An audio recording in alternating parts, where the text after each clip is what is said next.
Olá, boa noite, boa noite. Sejam todas e todos bem-vindos. Sabemos que esse é um momento de resistência, de bastante luta, luta pela vida, e é isso que o Conselho de Direito das Mulheres de São Carlos pensou quando organizou essa série de atividades e debates dentro do mês dedicado aos direitos das mulheres e pensando, né, nas mulheres daqui de São Carlos. Sabemos que o processo todo de pandemia, ele tem causado muita tristeza, tem rompido muitos lares e tem promovido uma desigualdade muito maior ainda para as mulheres. Aquela desigualdade que já vinha de muitos anos e que tinha se acirrado particularmente há alguns anos atrás, agora ela se acentua com o processo todo de pandemia e com a falta das políticas públicas que se sentiram tão latentes no período do ano passado para esse ano, implicadas principalmente por uma ausência completa de políticas e investimentos para nós por parte do governo federal. Então, quando nós decidimos, né, fazer essa série de debates e atividades dedicada ao mês da mulher, pensamos que era para ser um espaço para que a gente pudesse articular essa resistência e essa luta, mesmo que tivesse nos mais diferentes espaços. Então, essa é a segunda atividade, né, mesa redonda, digamos, que a gente está fazendo no formato online. Agradecemos, né, por vocês estarem aqui, e quero agradecer particularmente as nossas duas conselheiras que organizaram essa atividade, a Priscila Reis e a Letícia da Silva. A Letícia, inclusive, a nossa grande defensora pelos direitos sexuais e reprodutivos das mulheres, aquela que a todo momento, né, nas nossas reuniões do conselho, lembra, olha, temos que discutir, temos que falar sobre esse tema, não podemos deixar. Na pandemia, isso também se agravou.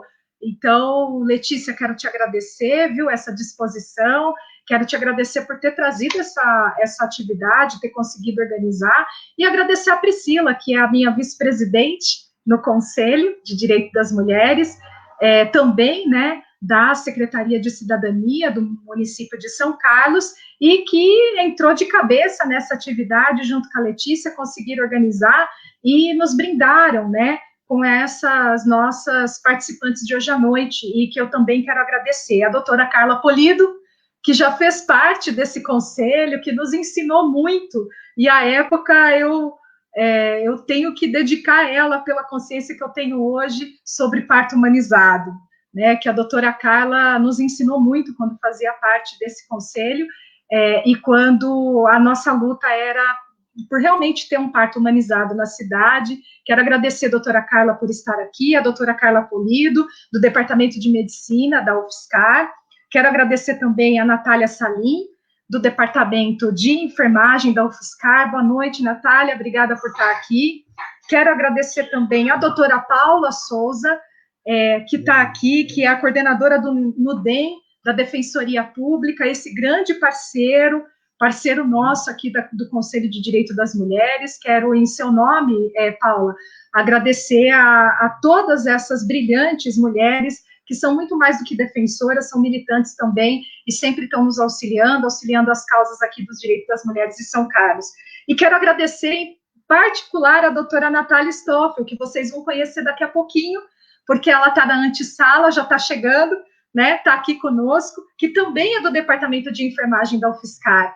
Então, acredito que hoje, com essas convidadas, nós vamos trazer à tona mais um tema, né, um tema, e como eu comecei dizendo aqui nessa live, um tema que é para nos garantir, nos irmanar em nossas lutas, e mais do que isso, garantir os direitos, aqueles que a gente conquistou ao longo de tantos anos, com tantas gerações de mulheres, mas aqueles ainda que a gente tem que conquistar, e que sequer a gente sabe que eles podem ser conquistados. Então, é para isso esse espaço. Eu quero desejar um bom debate a todos, E quem quiser fazer perguntas, quem quiser fazer propostas, tirar dúvidas, por favor, o chat está à disposição, encaminhe as suas perguntas aqui, tá bom? Então, uma boa noite, agradeço a todas as convidadas, um bom debate para todos nós.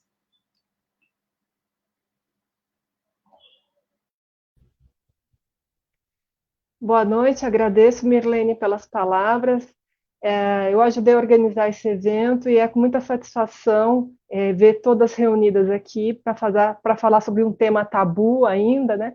Falar sobre a questão dos direitos sexuais e reprodutivos é praticamente assim, é uma dificuldade muito grande, né? Sobretudo com relação à mulher, porque falar do corpo da mulher e da autonomia da mulher ainda é visto como algo que não se pode falar, né? Mas só falando um pouquinho que os direitos sexuais e reprodutivos é uma conquista do movimento feminista, que fizeram várias conferências internacionais, e na década de 70 eles foram incluídos nos direitos humanos. Mas a prática desses direitos ainda é muito distante das leis que viabilizam isso, né? Mas é isso. Agradeço a todas aqui e vou prestigiar esse momento. Obrigada.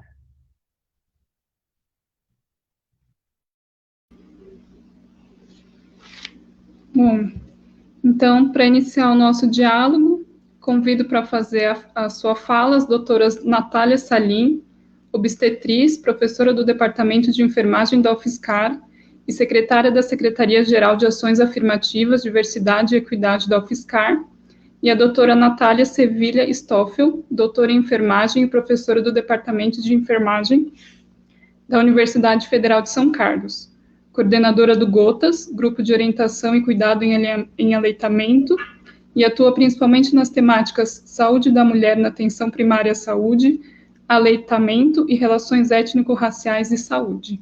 Por favor, fiquem à vontade. Bom, primeiramente, quero agradecer muito o convite, né? E parabenizar vocês por esse evento, por trazer esse tema que é tão urgente da gente discutir, debater. Agradecer também por estar nessa mesa, né, com colegas, com a Carla, né, com a Paula também, conhecendo, né, hoje e tendo essa oportunidade de dialogar. E acho que a nossa ideia, né, também agradecer de poder compartilhar essa fala com a Nath Stoffel, minha amiga, né, companheira aí do departamento e amiga, então muito bom estar aqui e poder compartilhar com ela. Eu acho que a nossa ideia é trazer, até partindo aí desse início que a Letícia trouxe, né, trazer alguns pontos para discussão, assim, de pensar os direitos sexuais e reprodutivos no campo da saúde, em interface com os direitos sociais também. Então, eu vou projetar aqui, eu vou pedir só para vocês me falarem se está projetando, e também já vou pedir desculpas caso a minha cachorrinha latir, porque é um horário que bastante gente passeia na rua com cachorro e às vezes ela late, tá bom? Qualquer coisa vocês fecham o meu microfone, não tem problema, tá?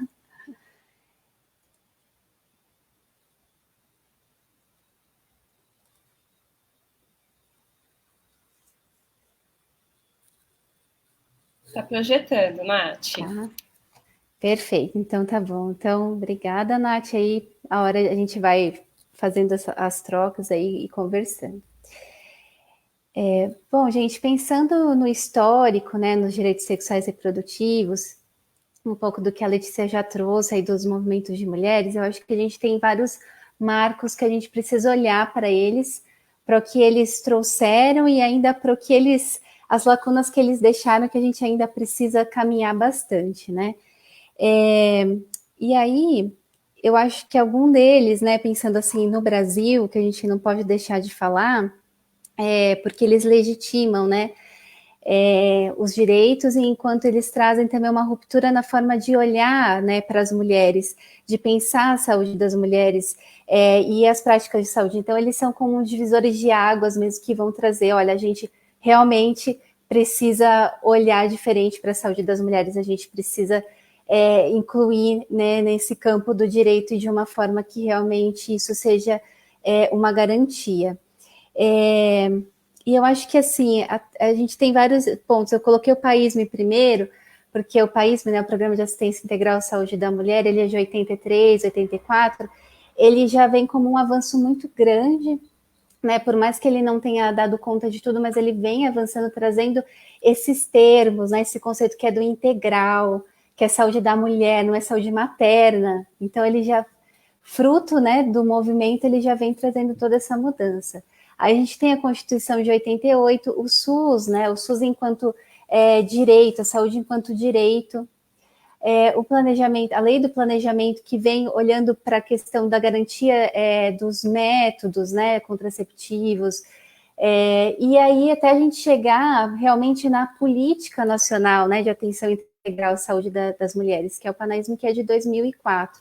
Então a gente tem aí como, né, como a forma que a gente foi avançando nas políticas e na legislação na esfera dos direitos sexuais e reprodutivos. E aí eu destaquei aqui também a Rede Nacional Feminista, né, de Saúde e Direitos Reprodutivos, porque essa rede foi uma rede que é de 91, né, da década de 90, então ela veio trazendo em pauta, né, ela adensou as ações dos direitos sexuais e reprodutivos no campo da saúde, trazendo também, enfim, um diálogo internacional. Então, essa rede faz parte de uma rede internacional e na produção de materiais, né, nesse diálogo com as políticas, com aquilo que estava sendo proposto. E aí, no cenário internacional, que a gente não pode deixar de falar, a gente teve várias conferências, né? As conferências de direitos humanos, de Viena, mas assim, para os direitos sexuais e reprodutivos, tem esses dois marcos também, que é a Conferência Internacional de População e Desenvolvimento do Cairo e a Conferência Mundial sobre as Mulheres, né, que foi na China, as duas décadas de 90. Então, essas conferências, elas traçaram uma agenda e um compromisso, né, um compromisso no âmbito mundial em relação aos direitos sexuais e reprodutivos. Então, elas também começam a trazer nos documentos uma mudança muito grande, né, que é sobre a autonomia das mulheres, sobre a vida reprodutiva, a questão da discussão dos homens, né, sobre a vida reprodutiva, coisa que não havia antes, né, não englobava a discussão antes dos homens na questão da responsabilidade, né, reprodutiva. E aí essas conferências, elas são frutos também de negociações com o movimento, né, de mulheres, então elas são uma grande conquista. E também elas começam a referenciar os direitos sexuais e reprodutivos dentro dos direitos humanos, então esse também é um grande marco para se pensar, né, quando a gente olha para esses eventos. Mas não olhar, né, os direitos sexuais e reprodutivos desatrelado de um contexto mais amplo, que é um contexto social, que é um contexto político. Então, essas conferências, elas vão realmente trazer isso em pauta. Elas se configuraram, então, como um grande avanço, mas, ao mesmo tempo, tiveram algumas lacunas, né? Então, assim, não apareceu de forma explícita a questão do aborto e as questões relacionadas à sexualidade em si, porque parece, né, que ainda a gente tem essa divisão muito grande do que é saúde reprodutiva e saúde sexual, isso de uma forma meio polarizada, e aí é o que a gente vai ver. Na prática, às vezes a saúde reprodutiva é muito voltada para a questão dos métodos, né, contraceptivos, e uma falta de trazer essa discussão que é realmente da sexualidade. Então, voltando, né, também para o PAISME, né, e pegando esse conceito de saúde integral, né, que o PAISME traz, e depois o PANAISME, né, enquanto política vai trazer em sua composição, essa saúde integral das mulheres, ela se contrapõe, né, à ideia de saúde materna e infantil, que até então ela vinha, né, nos documentos oficiais do Ministério da Saúde, ela vinha nos documentos oficiais brasileiros, então ela vai trazer essa contraposição. E a formulação, né, de saúde reprodutiva, ela vai suceder a proposta de saúde integral da mulher. Ela vai assinalar um espaço das práticas de saúde, a ideia de reprodução como um direito como uma escolha e não como um dever, né? Então, isso é algo que está ali e que começou a ser pautado pelo movimento, foi incorporado, né, dentro das políticas, e é um grande avanço, realmente. Então, a proposta de saúde sexual, né, incluindo a busca, inclui o livre exercício da sexualidade como um elemento fundamental da autonomia, né, e a mulher não mais vista só como questão da reprodução, né, só como aquela que deve se reproduzir. E aí, dentro disso, né, porque isso não tem como a gente não olhar para essas questões sem olhar através dessa lente, que é a lente de gênero, né, e a lente da sexualidade. Então, quando a gente olha, a gente vê as questões de gênero, então, enquanto uma construção social, a categoria gênero, ela possibilitou o surgimento de novas ferramentas para a gente olhar, né, a mulher, para a gente olhar aquilo que estava posto, que não é posto, na verdade, né, que não é dado. E gênero, enquanto essa construção, ela ajuda a gente a olhar essas múltiplas formas de opressão, de injustiça, de violência. Então, por que ser mulher, e dependendo que mulher é essa, ela vai sofrer mais violência e mais injustiça, ela vai ter menos acesso, né? Então, assim, a forma de se fazer enquanto pessoa e as várias possibilidades de viver prazeres, desejos, são sugeridas, anunciadas, elas são promovidas, elas são socialmente promovidas e, ao mesmo tempo, renovadamente reguladas, condenadas, negadas, né? E aí a gente parte também de pensar nesse essencialismo biológico, né? Então, assim, o que é esperado desse corpo, né? Desse corpo de mulher? O que é esperado dessa identidade, né? Então, até os autores vão falar, né, que esse corpo dite identidade sem ambiguidades, né, deduzindo-se uma identidade de gênero de marcas biológicas e que vai falar, olha, esse corpo ele tem que se reproduzir, esse corpo ele não acontece se ele não é bom, ele não vai acontecer se intervenções não forem feitas, né? E aí também vem essa questão, quais os corpos que merecem existir, né? Então, trazendo até um pensamento assim da Butler, né, da Judith Butler, que ela vai falar, tem corpos que não são merecedores de luto, tem corpos que eles não são merecedores de existência, né? E aí, trazendo também um conceito para a gente pensar, que é o das hierarquias reprodutivas, né, que foi cunhado pela Gayle Rubin, mas também utilizado pela Simone Diniz, professora da saúde pública da USP, dentro das questões maternas, elas vão falar o quê? Existem diferenças, né, nas formas que as mulheres são cuidadas, tratadas, nas formas que elas recebem o cuidado e no acesso às melhores práticas, aos melhores recursos. Então, existem maternidades, mulheres, sexualidades e corpos que eles são legitimados em detrimento de outros. Então, assim, tem mulheres que podem engravidar e tem mulheres que não podem engravidar, tem mulheres que devem engravidar e outras que não, né? Existem corpos que eles devem entrar em espaços, né? Devem ser aceitos e outros não. Então, para a gente pensar um pouco nesse conceito. Agora eu vou passar para a Nath, aí, Nath, você vai me falando, eu vou passando o slide. Tá bem, obrigada. Da década de 90, começou a emergir um pouco mais, de forma mais evidente, um conceito de justiça reprodutiva, não em contraponto aos conceitos de direitos sexuais e reprodutivos, mas para se colocar algumas questões que o direito sexual e reprodutivo ele não dá conta. Então, ele começou com o movimento de mulheres de descendência africana pela justiça reprodutiva, e com ela nasceu esse conceito, apontando as limitações do paradigma dos direitos individuais, integrando o acesso à saúde, os direitos no campo sexual e reprodutivo e à justiça social. O que esse movimento ele fala? Ele fala que dentro dos direitos sexuais e reprodutivos tem que haver, já existe o atravessamento da interseccionalidade, a interseccionalidade como um conceito que trabalha com marcadores sociais que cada pessoa, cada grupo carrega.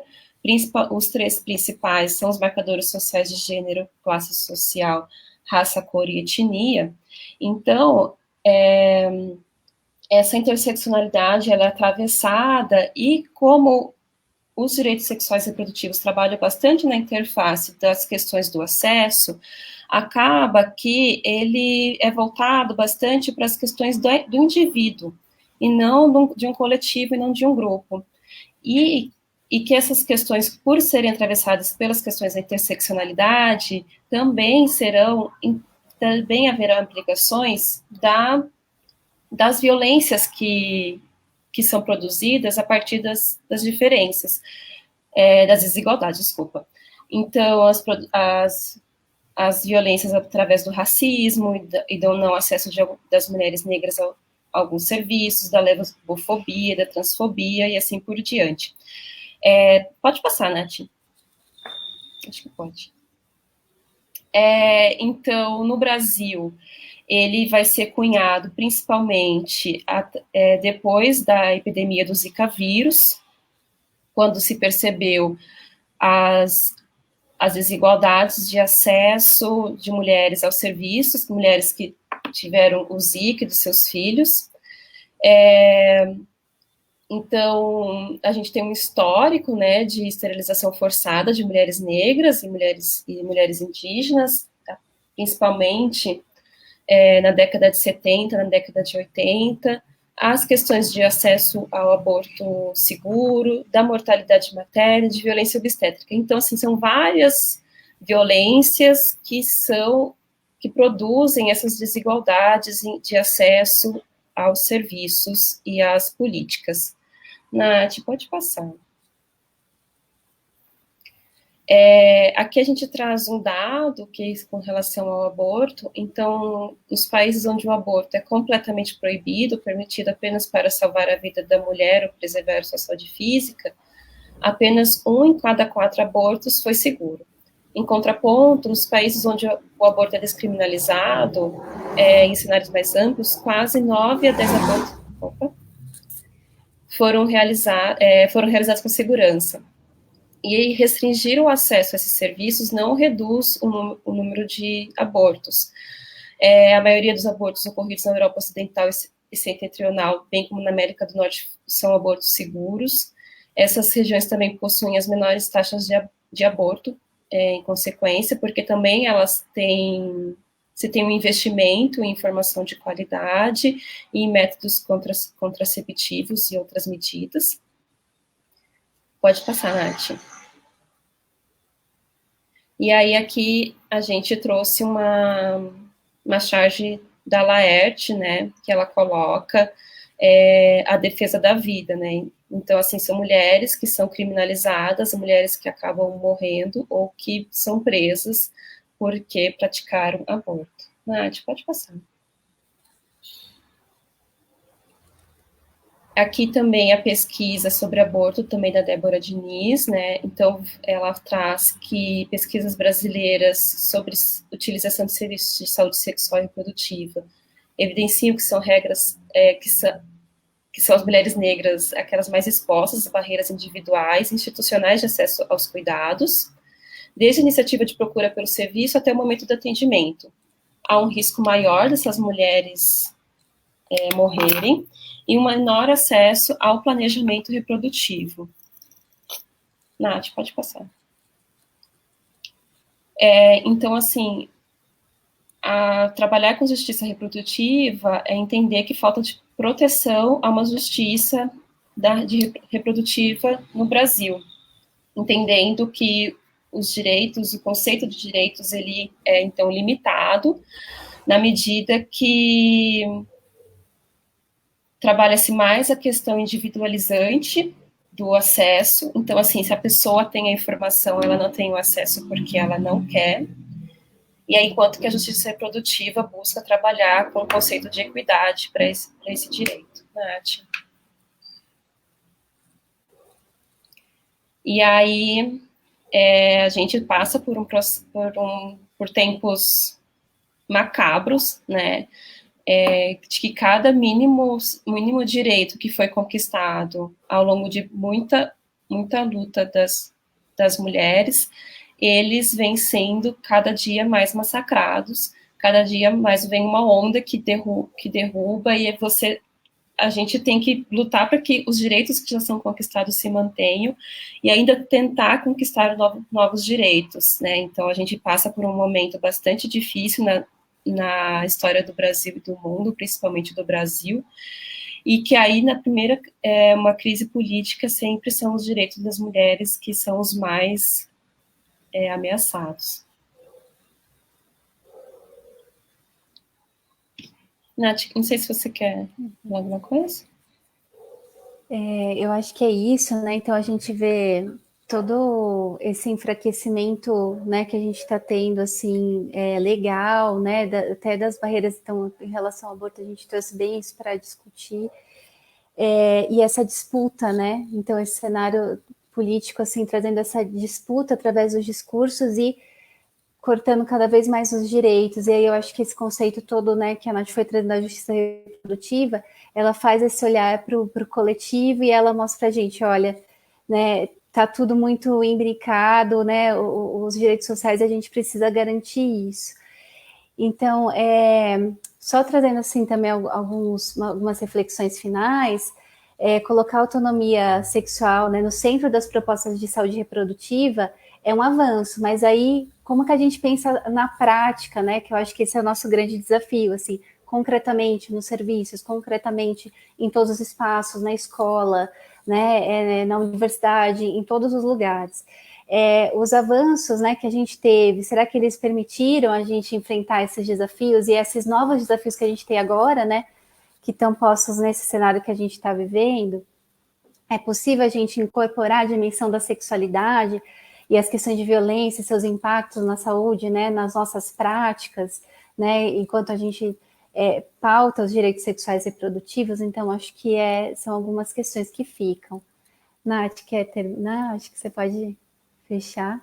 E a gente coloca alguns desafios, né, mais alguns que são sempre bastante, que também é uma questão de ampliar uma compreensão de gênero, de orientação sexual das políticas em prática em saúde, então se pensar também em outras mulheres, que não mulheres cis, mulheres trans, e uma compreensão de que não são políticas voltadas somente para o bem-estar das mulheres, né, isso que a Nath já falou bastante, que são políticas que são voltadas para o bem-estar de uma sociedade, de um coletivo. Isso, a gente termina com essa frase da Angela Davis, né? Não aceito mais as coisas que não posso mudar. Estou mudando as coisas que não posso aceitar.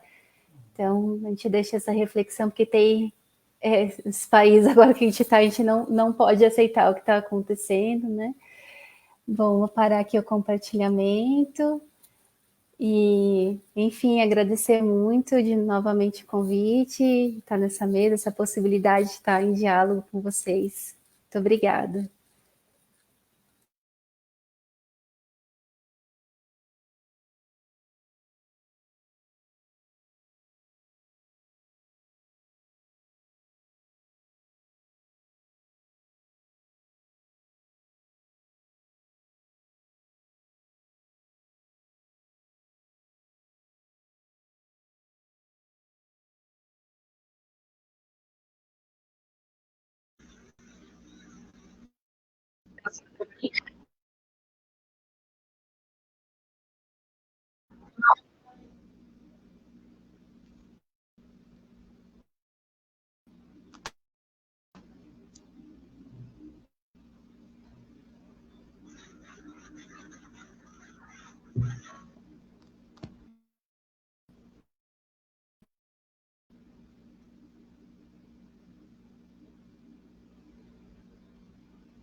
Olá, olá, a Priscila está cortando bastante. Pri, enquanto você vê como que está a internet, que essa é uma outra luta para todas nós, né? temos que ficar em casa, mas nem sempre a qualidade da internet é aquela que a gente deseja e almeja, né?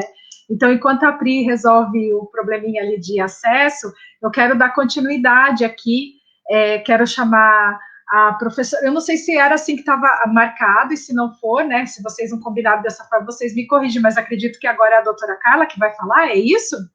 Então, eu quero chamar para poder fazer uso da palavra a doutora Carla Polido, do Departamento de Medicina da UFSCar. Boa noite, doutora Carla, obrigada aqui pela presença, e já agradecendo também a Natália Salim e a Natália Stoffel por esse apanhado histórico aí que a gente conseguiu ter contato agora, tá? Doutora Carla, é com você. Oi, boa noite.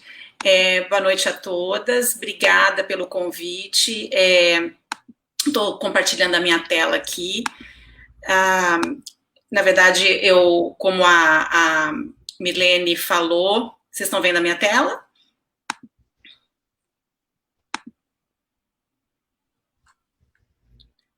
Tá aparecendo a minha tela, meninas? Alguém me responde? Eu não estou mais vendo o chat. Tá ótimo, desculpa.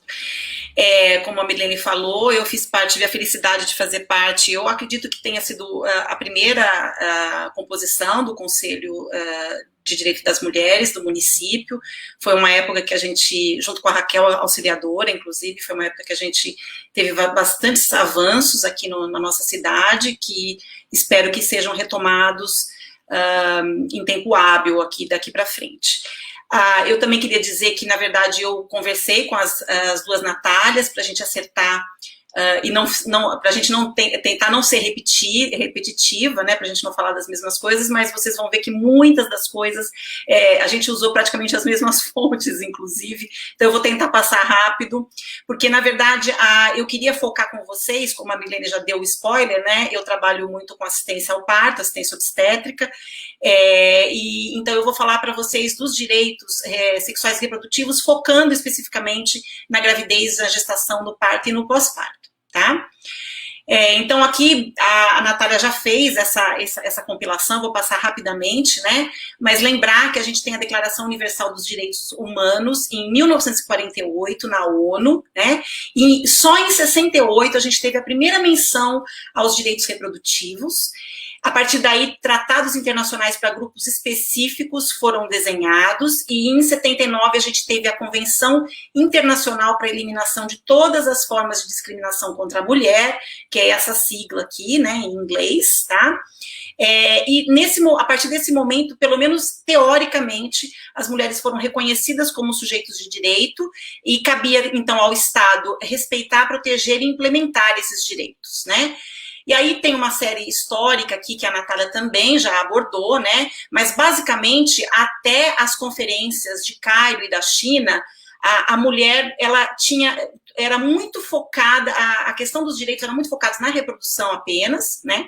E só em 94 que a mulher passa de objeto a sujeito desses programas de desenvolvimento, né? Mas, de novo, muito focado na questão do controle populacional, né? Então, de novo, aquele questionamento se é realmente o enfoque na mulher ou no que ela pode produzir para a sociedade, né?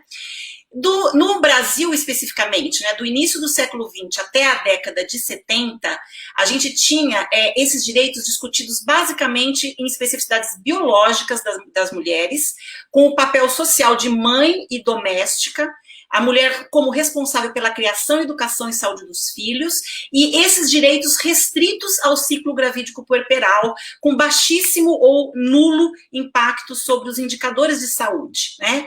E dentro desse conceito, a gente tem a tese da Robbie Davis Floyd, uma antropóloga americana, que traz a questão dos modelos tecnocráticos, né? Então, o hospital seria uma representação de uma fábrica, o corpo da mulher uma máquina, e o bebê é o produto final, que, na verdade, passa a ser o mais valorizado. Então, a mulher passa a ser o veículo para a produção de filhos, né?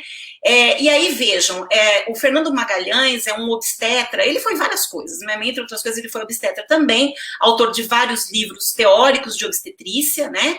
E ele focou na questão do parto, pensando em direito, no seguinte paradigma: a preocupação humanitária de resolver o problema da parturição sem dor, revogando assim a sentença do paraíso, Esse é um texto dele, tá? De 1916. Iníqua e inverídica, com que há longos séculos a tradição vem atribulando a hora bendita da maternidade, né? Então, na verdade, o parto, ele era visto como um preço pelo pecado da Eva, né? A mulher culpada, né? Então, lembra do Gênesis.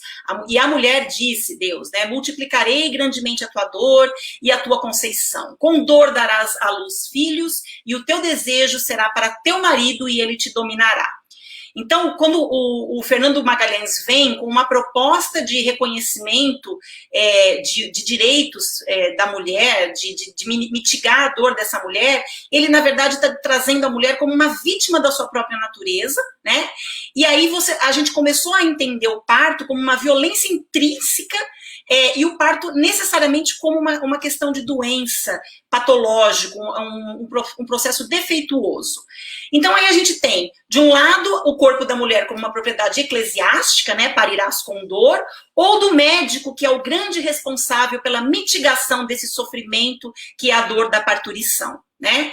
Então, a Robbie Davis Floyd coloca bem isso, que o corpo feminino era considerado inerentemente defeituoso, perigosamente sob a influência da natureza, era um perigo depender da natureza, e devido à sua imprevisibilidade, era ele mesmo considerado como necessitado de constante manipulação pelo médico, na figura o médico gênero masculino, né? Porque mesmo mulheres médicas reproduziam esse modelo.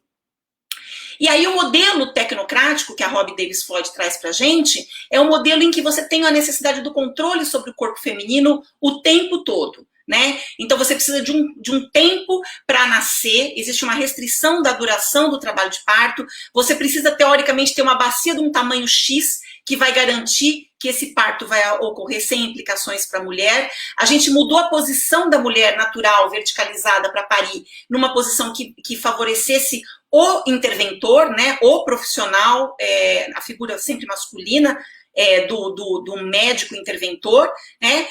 A gente restringiu, então, entrada permitida somente para funcionários do setor, pai não era permitido, acompanhante de escolha da mulher não era permitido, ela tinha que ficar em jejum, porque a gente pensava que, eventualmente, se ela precisasse de uma anestesia, ter comido implicava em um maior risco, a gente cortava os períneos das mulheres sem dó nem piedade, entendendo o corpo feminino como defeituoso e a necessidade da intervenção do homem como salvadora, né? E aí as gestantes foram felizes para sempre nesse processo. Vocês imaginam que isso aconteceu?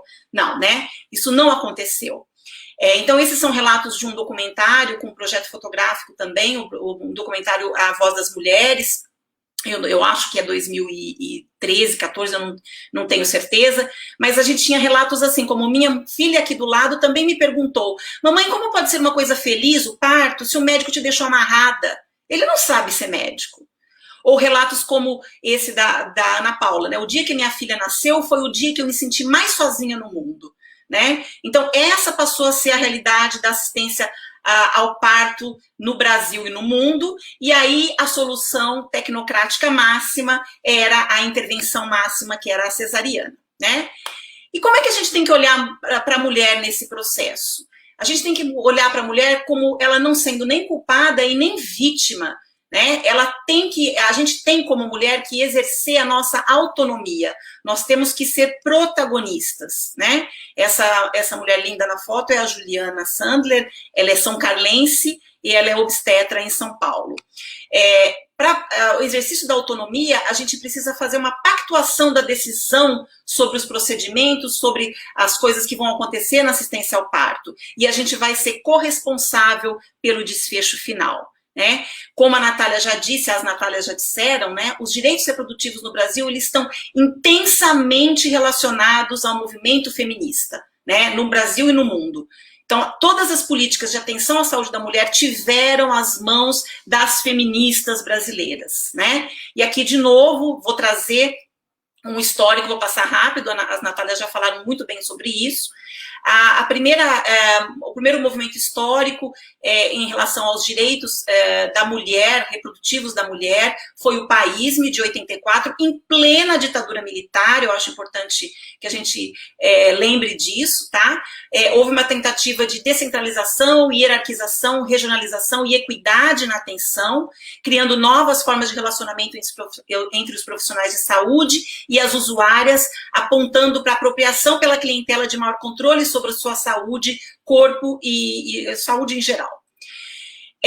O que acontecia, na verdade, é que até 84, a gente tinha a realidade de uma dificuldade de acesso aos métodos anticoncepcionais, difícil acesso ao pré-natal. O pré-natal como modelo de assistência praticamente não existia no Brasil até esse período. A gente tinha dificuldades na assistência ao parto hospitalar, baixa qualidade de atendimento ao parto, não havia uma atenção específica para extremos de idade reprodutiva, e com isso a gente tinha altas taxas de cesariana, alta prevalência e incidência de câncer de colo de útero, de mama, de infecções sexualmente transmissíveis, e como as meninas também já disseram muito bem, aborto inseguro, né? E, de novo, né, a saúde foi reconhecida como direito de todos e dever do Estado pela Constituição de 1988, com o surgimento do SUS, né? E um dos marcos dos direitos reprodutivos da mulher foi a lei do planejamento familiar, de 96, embora eu tenha sérias restrições a essa lei, que é vigente até hoje, né? Eu entendo que ela tenha vindo como um marco, principalmente porque ela veio na tentativa de coibir o tal do controle da natalidade, né? Principalmente mulheres pretas, pobres, de periferia, eram as mulheres que eram sumariamente esterilizadas por decisão de seus médicos e de seus companheiros, basicamente. Muitas dessas mulheres não eram nem informadas que tinham sido esterilizadas, né? E a gente vê várias coisas questionáveis, apesar desse avanço da lei, a gente vê várias coisas questionáveis, e uma das mais questionáveis é o parágrafo 5º aqui, que na vigência de sociedade conjugal, a esterilização depende do consentimento expresso de ambos os cônjuges, né? Embora isso também valha para a vasectomia, vejam que a mulher não tem, nesse momento, autonomia para decidir por fazer uma laqueadura se ela está numa união estável, né? Então, o quanto isso não é um controle aí, de gênero sobre o corpo da mulher, né? Então, aqui, de novo, com relação às políticas públicas, pensando no parto humanizado, as políticas que especificamente representaram avanços para esse atendimento foi o PAISME, como eu já falei. Em 2000, o Programa de Humanização do Pré-Natal e Nascimento, tá? A RDC 036 de 2008, da Anvisa, e a Rede Cegonha em 2011, que eu vou falar um pouquinho mais de cada uma delas. Lembrar que a Rede Cegonha, do governo Dilma, ela foi implantada pelo ministro Alexandre Padilha, meu querido amigo e colega de turma, gosto sempre de relembrar aqui. Então, aqui a portaria do PHPN, né, do Programa de Humanização do Pré-Natal e Nascimento, que trouxe o acesso da gestante recém-nascido ao atendimento digno e de qualidade no decorrer da gestação, parto, puerpério e período neonatal como direitos inalienáveis de cidadania. Toda gestante tem o direito à assistência ao parto e ao puerpério, e que essa assistência seja realizada de forma humanizada e segura. E em 2005, a gente teve também a promulgação da lei do acompanhante, que em São Carlos foi regulamentada em 2011 por ação desse Conselho Municipal, com uma participação muito importante desse Conselho Municipal de Política para as Mulheres. E a RDC 36 de 2008 regulamentava a abrangência, a ambiência dos serviços de saúde obstétrico e neonatal. Então, todo serviço de saúde no país que exerça atividade de atenção obstétrica e neonatal, pública ou privada, civil ou militar, tem que funcionar como um serviço de saúde independente inserido no hospital geral, incluindo aqueles que exercem ações de ensino e pesquisa. Essa RDC trouxe a questão da ambiência para o parto humanizado, com espaços para deambulação, para imersão em água, para todas as medidas que a gente sabe que produzem os melhores resultados maternos, né? Que é a questão da ambiência home-like, né? O que a gente chama de PPP, pré-parto, parto e pós-parto. Então, o mesmo ambiente em que a mulher pode ficar durante todo o trabalho de parto, ter o bebê nesse parto e ficar no puerpério também, o acompanhamento de doula, a liberdade de posição para parir, o contato pele a pele imediato depois do nascimento do bebê, com clampeamento do cordão oportuno e não imediato depois do nascimento, a assistência ao parto podendo ser realizada por enfermeiras obstetras e obstetrizes, a livre dieta durante o trabalho de parto, o suporte emocional, né, por toda a equipe multiprofissional, métodos para alívio de dor, tanto não farmacológicos como farmacológicos, isso tudo embasado pelas evidências científicas e respaldado pelas políticas do programa de humanização do pré-natal e nascimento. Mas aí a gente faz alguns questionamentos com relação à prática, né?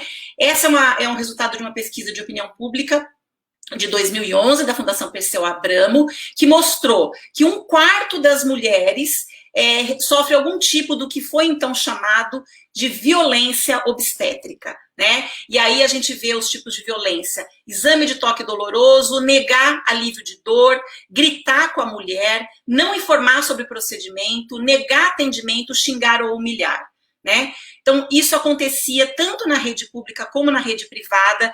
Em 2011, apesar de todos esses teoricamente avanços que a gente teve ao longo dos anos com relação às políticas para assistência ao parto, né?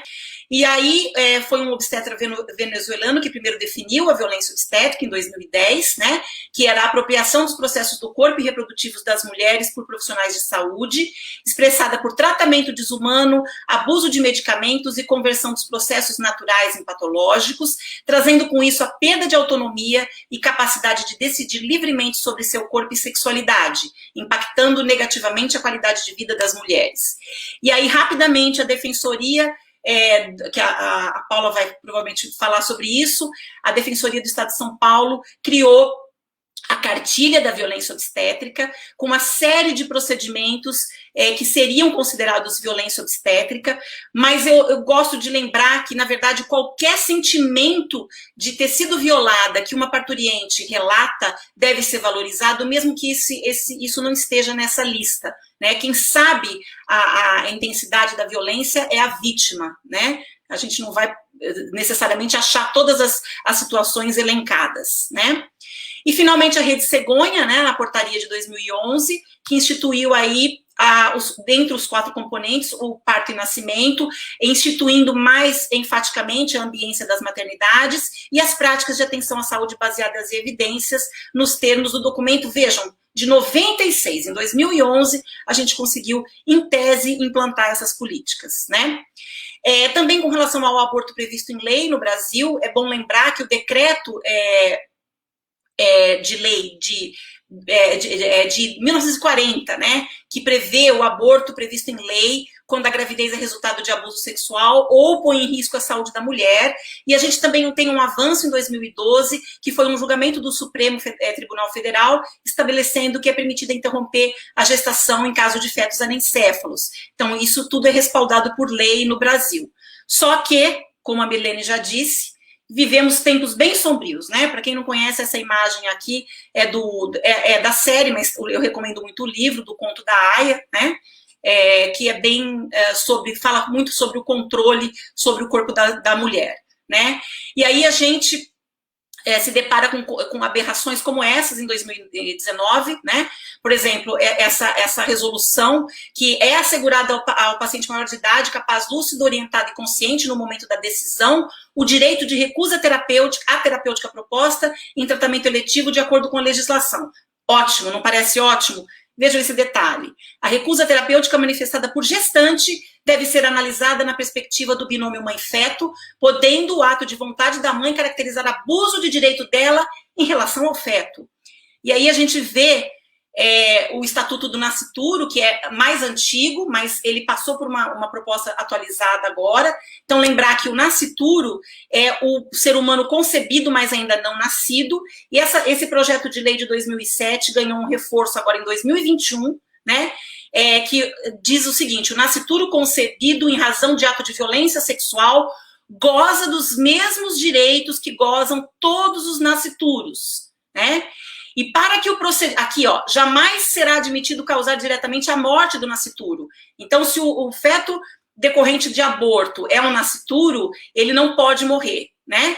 Para que o procedimento do parágrafo anterior, que é a interrupção da gestação, seja lícito, exige-se que não seja possível salvar a vida da gestante por outros procedimentos que não tenham como efeito a morte do nascituro.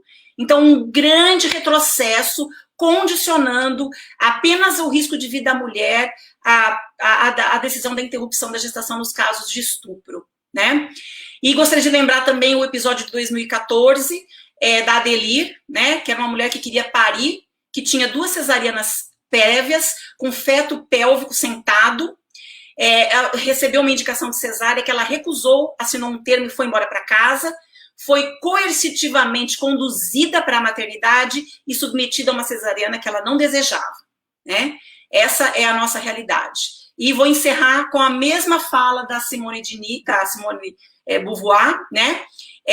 Que as meninas trouxeram, que é: nunca se esqueça de que basta uma crise política, econômica ou religiosa para que os direitos das mulheres sejam questionados. Eles não são permanentes e a gente tem que se manter vigilante durante toda a vida e todos os governos fascistas que nós tivemos.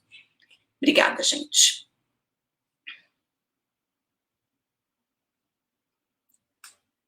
Parou o compartilhamento?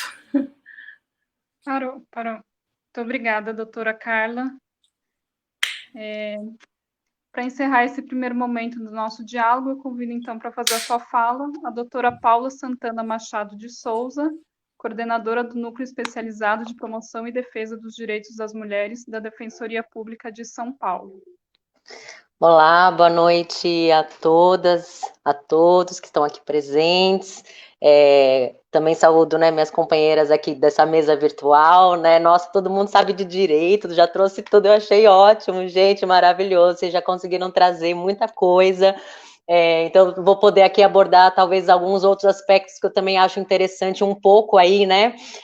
Acho que já desse cenário trazido dos desafios que a gente vem aqui na Defensoria, né? Pensando na promoção dos direitos humanos das mulheres, enfrentando nesse momento, né? Tanto no âmbito de produções legislativas, como vocês trouxeram, produções normativas de conselhos profissionais, e também pensar como ainda a gente não tem concretamente, né, garantindo o direito de mulheres e o direito de meninas também, né? Então, rapidamente, só para pincelar a questão, né, mais normativa, mais legislativa, um pouco chata, talvez, mas eu queria só, além, né, do que já foi muito bem trazido aqui, a gente também ressaltar, né, que a Convenção sobre a Eliminação de Todas as Formas de Discriminação, que é de 79 e foi, né, ratificada, então o Brasil, ele tem um compromisso de cumprir essa convenção.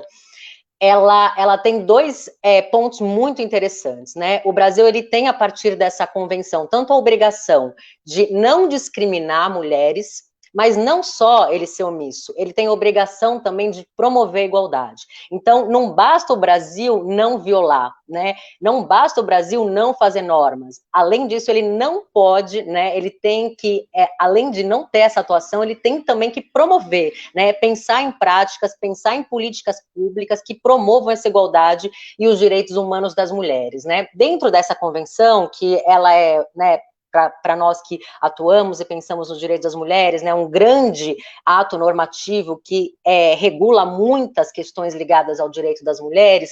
No artigo 12 dessa convenção, fala da obrigação dos estados que assinam, né, exatamente eliminar qualquer discriminação no âmbito da saúde.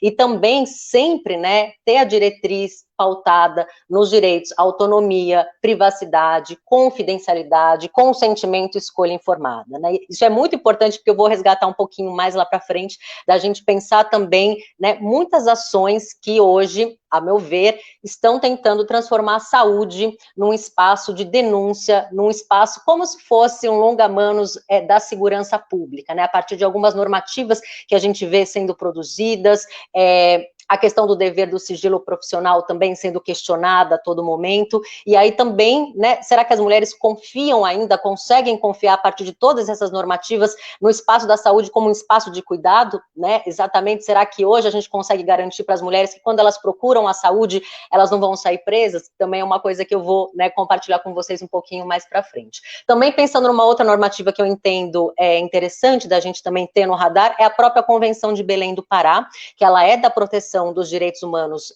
americano, e ela define algo que é muito importante, né? O que é violência contra as mulheres, o que é violência de gênero. Então, toda prática, né, realizada contra uma pessoa apenas por aquela pessoa ser do gênero mulher. E essa prática, ela pode, né, essa violação pode acontecer tanto no âmbito privado, e aí a gente conhece um pouco mais, talvez, né, pela questão da Lei Maria da Penha, que nasce também a partir dessa convenção, mas ela traz algo que eu acho que é essencial para o debate, que o Estado também é um agente violador, né? Ela expressamente traz que a violência de gênero, ela pode acontecer tanto no âmbito privado, como também no âmbito estadual, né? O Brasil, então, ele também pode ser um agente violador dos direitos humanos das mulheres, né? Esse agente aí, praticante de violações também, para a gente pensar em todo o contexto que a gente vive nesse momento, né? Muito bem já trazido a questão da justiça reprodutiva, não é possível a gente deslocar o debate dos direitos sexuais e reprodutivos da questão do racismo estrutural, da questão das políticas sociais. Hoje, nem toda mulher ela é considerada e reconhecida pelo Estado brasileiro como sujeito de direitos, né? Então, nem toda mulher hoje pode escolher ser mãe ou não, nem toda mulher, né, escolhendo ser mãe, consegue exercer a maternidade, e por aí vai. Então, se a gente não olha para a questão de classe, para a questão de raça, etária, para as mulheres com deficiências, a gente não traz também um olhar, né, para a ausência de políticas públicas, a gente pode cair numa cilada do debate ficar muito hoje, né, toda mulher pode escolher, toda mulher pode fazer suas escolhas, basta ela querer, basta ela ir lá, basta ela acontecer, né, então a gente não pode cair nessa cilada sob risco da gente continuar produzindo política, continuar ainda garantindo acesso à saúde para mulheres brancas, mulheres em regiões centrais, mulheres que têm acesso à educação, né? Que pelos estudos a gente vê que essas mulheres já conseguem aí exercer a sua autonomia. Essa questão de escolha e autonomia hoje, ela ainda não é um direito garantido para todas as mulheres, e aí essa discussão da justiça reprodutiva é extremamente importante para sempre nos alertar que a gente precisa falar de toda essa violação também opressora, estrutural, para conseguir trazer efetivamente o exercício da nossa autonomia em relação ao nosso corpo, aos nossos direitos sexuais e reprodutivos, né? Como muito já bem trazido aqui, a Lei do Planejamento Familiar, ela é um marco extremamente importante, que nasce desse contexto de uma CPMI no Congresso, que faz uma apuração, né, de que mulheres negras, mulheres que têm aí que estão sendo compulsoriamente laqueadas, e aí eu também compartilho um caso que eu atuo, que é o caso de uma mulher de Mococa, né, que saiu muito na mídia há 2 anos, uma mulher que foi laqueada compulsoriamente por um pedido do Ministério Público. Então, esse debate da esterilização compulsória, infelizmente, é um debate ainda que a gente precisa ter, porque hoje mulheres brasileiras ainda são compulsoriamente esterilizadas, né? Essa moça que é atendida pela defensoria, ela era uma moça negra, uma moça que era considerada por aquele município uma moça em situação de rua, sendo que ela não era em situação de rua. É interessante como essas construções vão aparecendo no processo, sequer no processo tem todos os dados referentes a essa mulher, ela sequer é ouvida durante esse processo, mas o promotor um dia, por ter atendido ela num outro processo, ter presenciado um outro processo dela, resolve então que ela não é uma mulher que tem o direito de ser mãe. E ela estava gestante, ela é presa por tráfico. Nesse momento, então, o promotor entra com esse pedido de esterilização compulsória, o juiz entende que sim, e aí, estando presa, no momento do parto, na verdade, é agendada uma cesárea, né? Então também a gente tem todas outras questões e outras violências. Com o agendamento da cesárea, ela presa, então ela estava ali sob custódia do Estado, ela é laqueada compulsoriamente, né? Não em nenhum momento dizendo que ela desejava isso, né? Porque se ela desejava, ia ter esse acompanhamento pela saúde básica e fazer os procedimentos. Então, essa é uma realidade que ainda existe, né? Ao mesmo tempo, mulheres que têm os seus bebês, mas ainda por serem consideradas mulheres que não podem exercer a maternidade, ou por estarem em situação de uso de entorpecentes, ou serem mulheres em situação de rua, elas vão à saúde assim que elas têm um bebê, esse bebê é retirado e é acolhido em abrigamentos. Então, também, né, essas violações hoje são violações que ainda acontecem exatamente porque nem toda mulher ainda, pelo Estado brasileiro, é reconhecida como uma cidadã, né? A gente também ainda tem totalmente essa violação pelo próprio Estado, né? Então, aquele conceito que eu trouxe no início do Estado como agente violador é algo ainda que a gente precisa ter um olhar de como combater e como a gente atuar contra essas violações que muitas vezes vêm travestidas de proteção, né? Então, para proteger o bebê, a gente vai separá-lo da mãe, que é uma mulher em situação de rua, mas em nenhum momento se debateu uma política pública de habitação, né? Então, a gente não garante certos direitos e depois o Estado, como única resposta, ele entrega para essas mulheres violações aos seus direitos. Essa lei do planejamento familiar, que fala exatamente como já trazido aqui, da questão, né, do direito das mulheres desejarem ser esterilizadas, além dela ter esse requisito de que o cônjuge precisa anuir, ela tem ainda 2 outros requisitos que estão também sendo questionados no Supremo Tribunal Federal. Existem hoje 2 ações que estão questionando a constitucionalidade da lei do planejamento familiar. Primeiro, a questão, né, do seu companheiro, do seu marido ter que anuir com o seu pedido de esterilização, e também porque ela traz um requisito que não tem amparo na nossa lei, que para essa mulher solicitar a esterilização, ela também precisa ou ter 25 anos, ou já ter tido 2 filhos. Então, primeiro, se cria apenas para as mulheres uma capacidade que acontece só apenas depois dos 25 anos, uma capacidade de fazer escolhas sobre sua vida. O nosso Código Civil, que é a lei que rege isso, ela diz que a partir dos 18 anos, toda e qualquer pessoa tem aí a sua capacidade jurídica para fazer suas escolhas. Então, não tem esse amparo. E também a questão, né, ou ter 2 filhos. Então, uma maternidade compulsória, né, você só pode esterilizar se você já, né, como já trazido aqui, produziu a finalidade, o produto para qual você é destinatária na sua vida, né? Então, são também artigos que a gente está questionando, porque muitas mulheres hoje procuram a defensoria, né, desejando a esterilização, não preenchendo esses requisitos, e aí, realmente, hoje não existe amparo legal, a gente ajuiza ações, né, até questionando e fazendo esses pedidos, mas é muito difícil a gente conseguir, porque a gente ainda tem essa lei, né, inconstitucional, que não tem, né, amparo legal. Então, é importante vocês conhecerem, ainda não foram pautadas, então a gente está esperando, né, esse julgamento. A gente juntou um amicus nosso, né, ou seja, a gente tem uma petição nossa lá trazendo todas essas questões do porquê a gente entende que é inconstitucional, né, que as mulheres são cidadãs, a partir dos 18 anos elas podem decidir sobre os seus corpos, né, na questão da esterilização.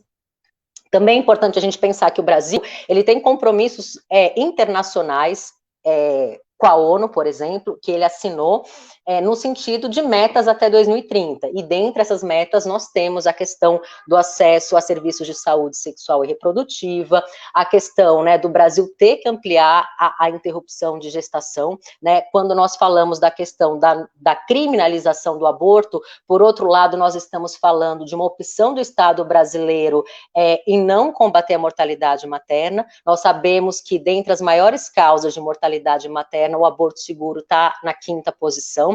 Então, essa escolha de criminalizar é uma escolha que também traz outra escolha, ou seja, o Estado brasileiro hoje adota uma política, né, de mortalidade materna. E aí também pensando nesse conceito de mortalidade materna, né, que a medicina e a ciência nos dá, que é a morte evitável. 92% das mortalidades maternas são evitáveis. Então, também o Brasil carrega uma escolha de não evitar, né, essas mortes que são evitáveis, por hipertensão, hemorragia, infecção, complicação no aborto, e o aborto, complicação no parto e o aborto inseguro. Também trazido aqui, né, as mulheres negras, dentro desse sistema estrutural e racista, são as que mais morrem na questão da morte materna. Então, 65% das mulheres que morrem pela morte materna são as mulheres negras. O Brasil, ele já foi condenado, inclusive essa condenação completa, agora em 2021, 10 anos, pela proteção dos direitos humanos da ONU, porque a Aline Pimentel, uma mulher do Rio de Janeiro, procurou o sistema de saúde, uma mulher negra. Quando ela procura esse sistema de saúde, ela estava gestante, ela trouxe dores, que ela não estava bem, ela deram um analgésico e mandaram ela para casa.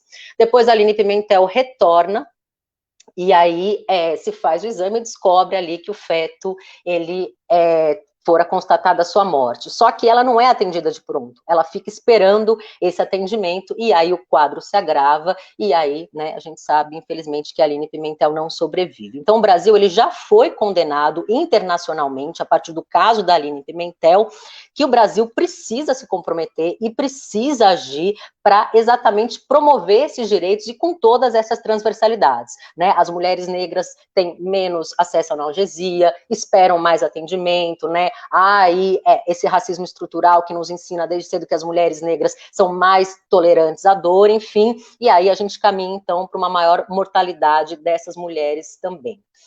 Pensando na questão, né, da contracepção, nós temos no mundo, né, 214 mulheres em idade fértil, nos países que não têm acesso à contracepção. Então, mundialmente, né, hoje, a gente não garante para as mulheres o direito à contracepção, e isso, claro, né, acontece aqui no Brasil também. Quando a gente pensa na questão, né, do aborto, hoje, como já dito, né, o Brasil, ele não pune o aborto nos casos, né, de violência sexual, quando há risco à vida da mulher, ou quando nós estamos diante de uma gestação de feto anencéfalo. Existem estudos que apontam que no Brasil como um todo, nós temos apenas 76 hospitais que realizam abortamento legal, então é muito baixo o número de serviços que realizam a interrupção. Durante a pandemia, desses 76 serviços, 43% deles apenas continuaram funcionando. Então, nós vemos também durante a pandemia um agravamento da questão e da ausência de acesso às políticas e serviços de direitos sexuais e reprodutivos. E aí, né, a questão do abortamento, ele já, né, tem a problemática de hoje ser criminalizado, então as mulheres já morrem, né, por aborto inseguro, e mesmo nos casos de hipótese legal, hoje o Brasil, no meu modo de entender, e pela minha atuação na defensoria, ele não garante o aborto legal para toda e qualquer mulher que deseje e esteja dentro da hipótese legal, né? E por que que eu tenho essa compreensão?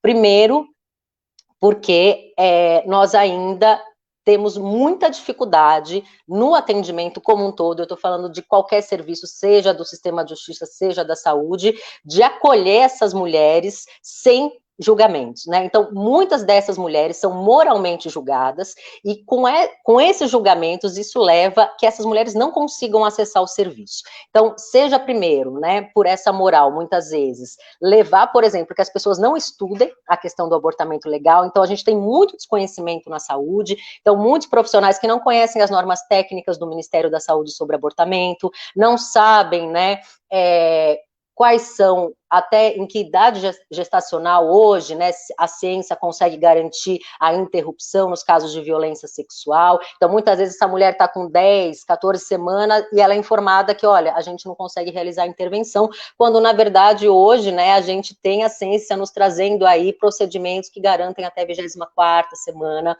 e o Código Penal, como bem trazido aqui, em nenhum momento trouxe nenhuma outra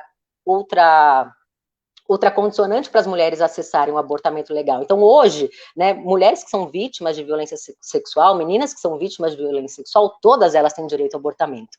E também a gente começa a analisar, né, como eu trouxe no início da minha fala, uma construção do espaço da saúde também com aspecto de segurança pública. Por que que eu trago isso? Porque se começa a exigir dessas mulheres boletim de ocorrência, se começa a produzir normativas, né, que começam a obrigar os profissionais da saúde a levar o caso dessas mulheres, né, que chegam em abortamento para a segurança pública, como é o caso da portaria 2282 do Ministério da Saúde, depois foi substituída, mas manteve a obrigatoriedade dos profissionais de saúde em comunicarem a segurança pública, travestido de proteção, e a gente sabe, né, quem trabalha no sistema de justiça, que a segurança pública, por si só, um boletim de ocorrência, não garante proteção de ninguém. Muitas vezes, se essa construção não é feita conjuntamente com aquela vítima, inclusive a situação de violência pode agravar, né, porque também os estudos nos mostram, principalmente quando a gente pensa em meninas e adolescentes, que a violência sexual acontece dentro de casa, ou dentro daquele contexto familiar de convivência. Então, essas normativas, como essas portarias que eu trouxe, e também alguns PLs que a gente tem aqui na LESP, estão avançando para cada vez mais tornar esse espaço da saúde um espaço de denúncia criminal, também colocando os profissionais da saúde em risco e tornando cada vez esse espaço um espaço de não confiança para as mulheres procurarem, né? Principalmente aquelas mulheres que não estão na hipótese legal de interrupção de gestação e que procuram esse serviço depois em casos muito graves e cada vez mais elas têm receio de procurar esse hospital porque, não raro, muitas dessas mulheres respondem a procedimentos e processos criminais. Nós, na Defensoria, fizemos um levantamento em 2018 de todas as mulheres no estado de São Paulo que estavam respondendo a processo criminal. Nós conseguimos chegar a 30 casos. Esses 30 casos, mais da metade desses casos, em que as mulheres estavam, de alguma forma, sendo responsabilizadas, ou respondendo a processo criminal, ou havia um inquérito, quem denunciou essas mulheres foram profissionais da saúde, né? Desde a enfermagem, assistência social e médicos e médicas. Então, também, essas construções normativas vão trazendo, né, para o espaço da saúde, muitos profissionais que têm dúvida se eles têm ou não que denunciar, ou muitos profissionais que não têm ainda essa visão de autonomia, não têm essa visão, né, de assistência humanizada, de que a saúde é um espaço de cuidado, e que aproveitam essas normativas exatamente para sancionar os corpos das mulheres, né, principalmente quando, né, tem suas convicções íntimas de serem contra, por exemplo, ao aborto, né, contra a descriminalização do aborto. Então, esse é um ponto que me preocupa muito, porque cada vez mais as mulheres procuram a Defensoria com muito receio de procurar saúde, e a gente sabe que isso vai resultar em mais mortalidade materna. Também, como já trazido aqui, né, produções normativas como a do Conselho Federal de Medicina, que é essa resolução 2232, nós ajuizamos uma ação junto com a Defensoria Pública da União, questionando essa portaria, porque exatamente ela amplia a possibilidade de intervenções no corpo, né, das gestantes, das mulheres, sem sua autorização, né? Então, se eu sou uma gestante e eu trago a minha recusa terapêutica, olha, eu não quero essa intervenção, essa resolução, ela possibilitava, então, que a minha recusa fosse lida como um abuso de direito, né? Isso está escrito. O que significa para o direito abuso de direito? Que eu estou abusando, né? Estou apresentando uma conduta ilícita porque eu estou indo além daquilo que hoje é lícito, que hoje é legal. Então, essa resolução, ela se apropria do direito, né? E para esse grupo diz, olha, mulher gestante hoje, né? Se você se negar alguma intervenção no seu corpo, quem vai fazer análise, né? Eu não estou falando em risco de vida, né? Eu estou falando numa intervenção, qualquer que seja, no âmbito da saúde, numa situação em que a gestante fala, não desejo essa intervenção, não quero uma episiotomia, né? Não quero essa intervenção. Isso, por essa resolução, poderia, então, acontecer. Então, a gente, né, começa a jogar fora direito à autonomia, a gente, né, joga fora a mulher como cidadã, a gente joga fora ali uma construção horizontal da saúde com a paciente, né? Esse artigo, o Conselho Federal de Medicina, ele não fez a defesa no questionamento, então hoje ele perdeu totalmente a sua eficácia, né? Então essa foi uma vitória muito importante. A gente questionou outros artigos dessa resolução, porque também pessoas com deficiência, né, essa resolução também traz aí pontos muito violadores no nosso entendimento, né? Isso, existe um núcleo da pessoa com deficiência na Defensoria que fundamentou essas questões, as questões também ligadas a crianças e adolescentes e seus responsáveis, né? Então, essas produções normativas, elas começam, né, a usurpar também o procedimento legislativo, né? Porque quando a gente cria, né, a gente pensa na criação legislativa, existe um processo democrático, né? Pessoas serão ouvidas, profissionais serão ouvidos, a gente tem as audiências públicas. Quando eu começo a regular essas questões ilegais através de normas administrativas, além de ser, né, ilegal e inconstitucional, eu também usurpo a democracia no sentido do procedimento legislativo, que é sempre democrático, né, e deve ser assim. Então, também, né, a gente deve ter muita cautela e muito cuidado em acompanhar essas produções normativas de conselhos, também grandes secretarias de saúde, porque cada vez mais vejo nessas produções que não tem que passar pelo legislativo, né, e elas são a partir de uma canetada, né, de um dia para o outro essa normativa ela é feita, sem consultar profissionais da saúde, sem consultar profissionais do direito, sem consultar as mulheres, sem consultar conselhos, né, do dia para a noite, essa normativa ela existe, e sem fundamento, muitas vezes, né, a gente não encontra estudos embasando a normativa, a gente não encontra estatísticas, não encontra o histórico, por que nesse momento essa normativa foi feita, né, qual foi a construção, o que os conselheiros e conselheiras do Conselho Federal de Medicina discutiram para chegar, a gente também não tem acesso, né, então esse é um momento que a gente precisa muito prestar e acompanhar também essas produções, seja em secretarias municipais também, secretarias estaduais, portarias, resoluções são cada vez mais instrumentos que violam os direitos das mulheres, né, se a gente aí não começa a acompanhar próximo esses debates.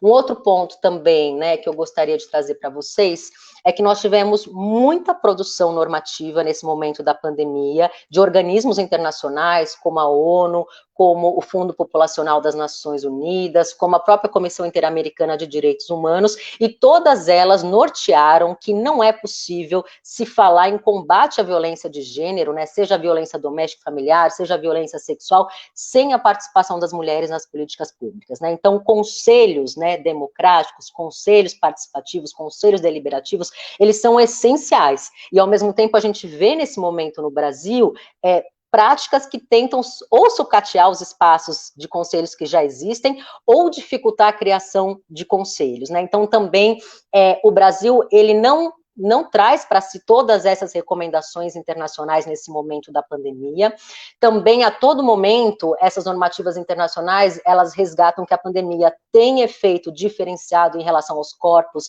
e aos direitos das meninas e mulheres, então é preciso que as políticas públicas, elas sejam, quando forem formuladas, né, tenham esse viés de que uma política única, né, ela nunca será justa, porque é preciso olhar para os efeitos diversos, também com a questão, né, de raça, também com a questão de classe, e também é muito interessante que todas essas normativas, elas trazem sobre a essencialidade dos serviços de serviços de saúde sexual e reprodutiva, né, que eles devem ser tidos como essenciais durante a pandemia, deve ter a sua ampliação, e eles devem, então, ser garantidos. E aí, qual é o quadro que a gente vê aqui no Brasil? Primeiro, quando a gente pensa em questão orçamentária, nós sabemos aí que o Ministério gastou muito pouco do orçamento para políticas para as mulheres, né, eu tenho aqui a porcentagem, salvo engano, não chega nem a 20%, né, então, de todo o orçamento que a gente tinha hoje no plano federal para se gastar com mulheres, né, com políticas públicas para as mulheres, nós gastamos muito pouco. Paralelamente, também, nós vemos fechamentos de serviços, né, o que contraria toda essa produção que eu trouxe para vocês de diretrizes internacionais, e também a gente verifica que hoje no Brasil nós não temos nenhuma normativa federal que traga a importância da manutenção dos serviços de saúde sexual e reprodutiva, e nem a importância da contracepção nesse momento. Existiu uma norma técnica elaborada em abril do ano passado, no momento que essa norma técnica apenas trouxe a importância da manutenção dos serviços e a importância da contracepção, no dia seguinte o presidente retira essa norma técnica e demite os profissionais que fizeram essa normativa. Então hoje, a gente não tem nenhuma diretriz nacional que possa trazer diretrizes também para os estados da importância da manutenção e do atendimento dessas mulheres em relação aos seus direitos sexuais e reprodutivos. Então, qual que é a minha leitura nesse contexto? Que o Brasil, ele optou, né, e aí de uma forma ativa, de realmente não garantir nada nesse momento da pandemia, quando a gente pensa nos direitos sexuais e reprodutivos das mulheres. Paralelamente, a gente vê uma ampla produção normativa como nunca antes, né? Na década de 90, a gente teve pouquíssimas produções normativas que eram relacionadas à violação aos direitos sexuais e reprodutivos das mulheres, o que agora, né, a gente vê aí cada dia um pele novo, cada dia, né, a gente se movimenta para se opor, né, aí a normativas como, por exemplo, nessa semana, o estatuto, né, do novo estatuto do nascituro, né, que agora também previa bolsa estupro, que dificultava novamente, né, o acesso das mulheres ao abortamento legal, que obrigava as mulheres e meninas vítimas de violência a colocarem e registrarem o nome do agressor na certidão de nascimento da criança, ou seja, né, além da violência em si, uma obrigação de conviver para o resto da sua vida com aquele que praticou uma violência tão grave. Então, são normativas que elas realmente aproveitam esse momento de que o Brasil, reconhecidamente, não está, nesse momento, né, preocupado com os direitos sexuais e reprodutivos das mulheres, ao contrário, ele está violando, porque a partir, como eu trouxe no início, né, o Brasil, ele não tem que ser apenas um país que não fomente a discriminação, ele tem que agir de forma positiva para acabar com a discriminação. Então, o Brasil, nesse momento, no meu entender, ele fez uma opção política de realmente, né, não garantir nada em relação aos direitos sexuais e reprodutivos das mulheres. Como eu disse, nós não temos uma norma técnica federal nesse momento, como teve, por exemplo, para a questão da gestação, né? Nós tivemos várias normativas para a questão de gestação e pandemia, mas, né, exatamente, né, a mulher, ela tem essa finalidade da gestação. Todas as questões ligadas, né, aos seus direitos sexuais e reprodutivos que não sejam ligados a gerar né, um rebento, isso, né, não foi em nenhum momento emitido nenhuma nota técnica para trazer a importância da manutenção desses serviços, né? Então, acho que era um pouco, né, desse desafio que eu queria trazer para vocês. Nós vemos na defensoria, né, cada vez mais as mulheres nos procurando com dificuldade de acesso ao abortamento legal. Nós também não temos no estado de São Paulo nenhuma política estadual. Então, mulheres que estão em municípios que não têm serviço de referência hoje, se elas não tiverem dinheiro para pagar uma passagem para vir para a capital, por exemplo, ou até um município mais próximo, né, um dinheiro para que consiga garantir uma estadia, elas não conseguem acessar o abortamento legal. Então, além da gente não ter uma política nacional também, né, de políticas sociais que consigam garantir que essas mulheres acessem os serviços para a interrupção da gestação legal, por outro lado, também no estado de São Paulo a gente não dá essa garantia, né? E aí também, né, só para fechar minha fala, a gente pensar que no estado de São Paulo, ano passado, nós tivemos mais de 1.700 gestações de meninas com até 14 anos, né? Então, aqui em São Paulo, que em tese, né, é um estado financeiramente, né, que tem acesso financeiro e econômico muito melhor que de outros estados, nós ainda, né, estamos obrigando meninas de até 14 anos a serem mães, né, gestação de risco,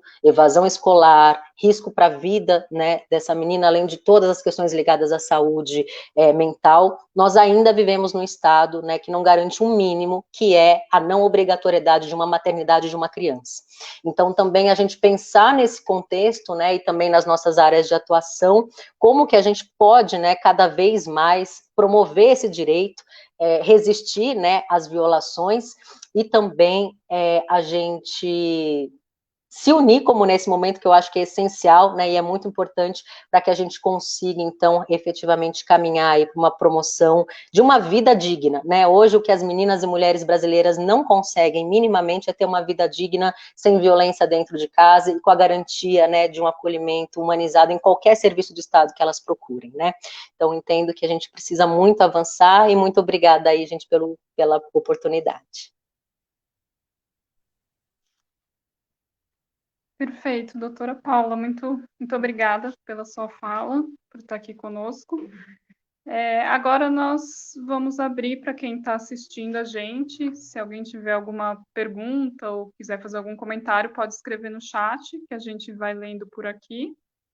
E aí, enquanto vocês escrevem, eu vou passar a fala para a Mirlene, que ela tem um recadinho aí para a gente. Excelente iniciativa, estou aqui cada vez mais entusiasmada em poder imaginar que a gente tem pessoas da nossa cidade, mulheres tão aguerridas e com tanto conhecimento, e que fazem com que a gente se sinta ainda mais sabedora, né, das lutas que a gente tem que encampar. Então, se a gente tem direitos que a gente quer, a gente também tem que saber e como podemos ter esses direitos, e acredito que essa mesa, esse espaço deixou claro isso hoje.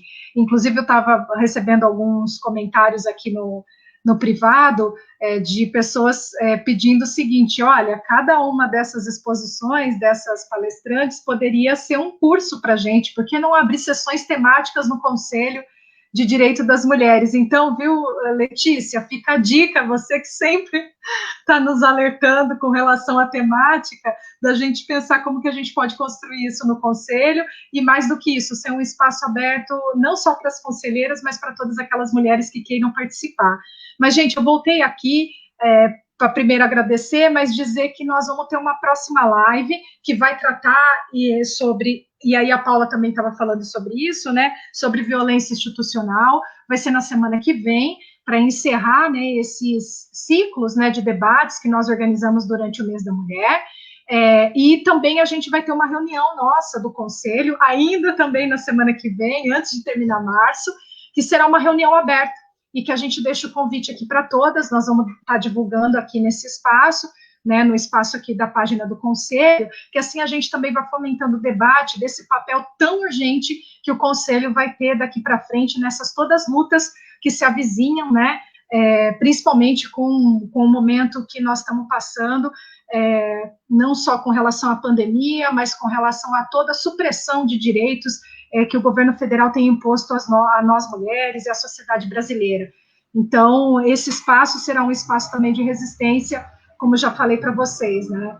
Então, estão todas convidadas, e quero agradecer mais uma vez e deixar um beijo no coração de cada uma, e principalmente da Priscila e da Letícia, que organizaram de forma tão brilhante essa mesa.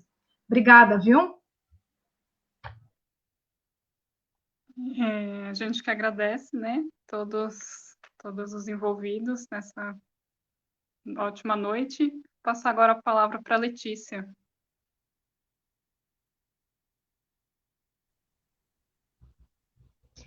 Nossa, excelente. Eu já imaginava que a questão dos direitos sexuais e reprodutivos, o acesso a esses direitos já era uma grande barreira no Brasil, mas a gente viu vários aspectos assim, de uma maneira mais explícita, né? E eu concordo com a doutora Paula que sim, o Estado muitas vezes é o maior agressor, né? É o principal responsável da violência contra a mulher, né?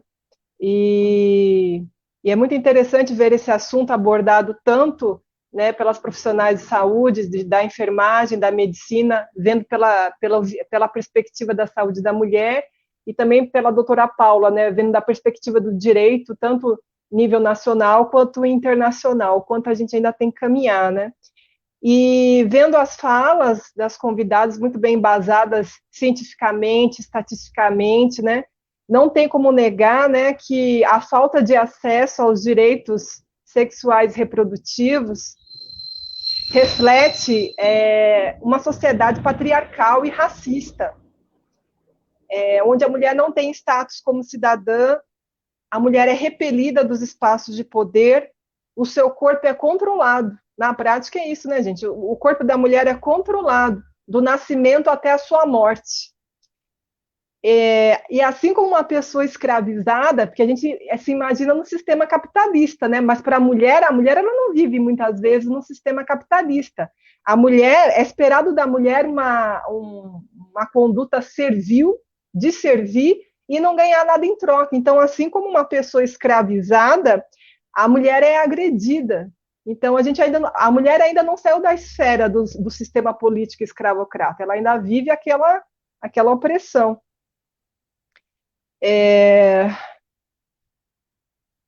Muito pertinente a fala da doutora Paula também com relação à lei do planejamento familiar, que essa lei ela não é respeitada, inclusive, infelizmente, né, muitos profissionais de saúde orientam as mulheres que elas só poderiam fazer a laqueadura se tiverem 2 filhos, dizendo tanto para a mulher quanto para o homem que é obrigatório ter filhos, né?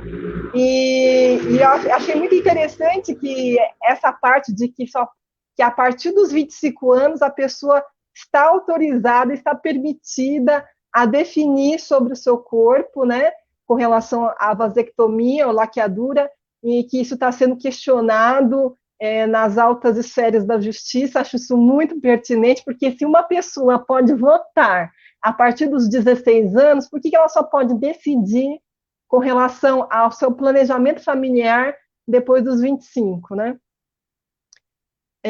E eu fiquei também feliz, né, com o trabalho das defensoras públicas, tentando defender essas mulheres que têm medo de ir ao hospital, porque o hospital se tornou um lugar hostil às mulheres que sofrem um estupro e não querem ser criminalizadas, né?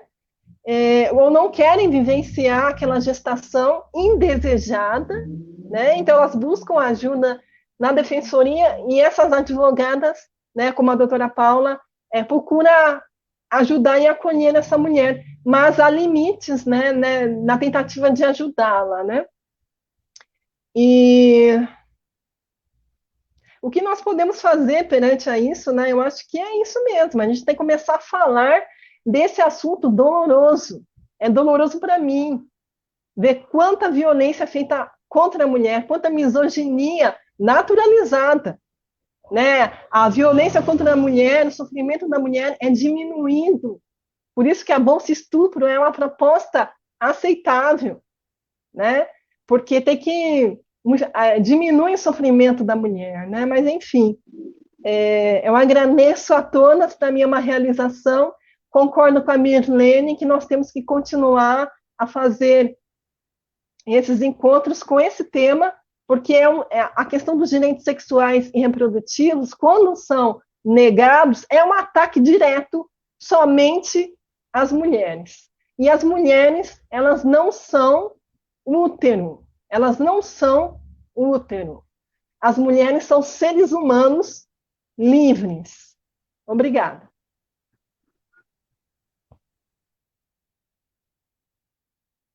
Obrigada, Letícia.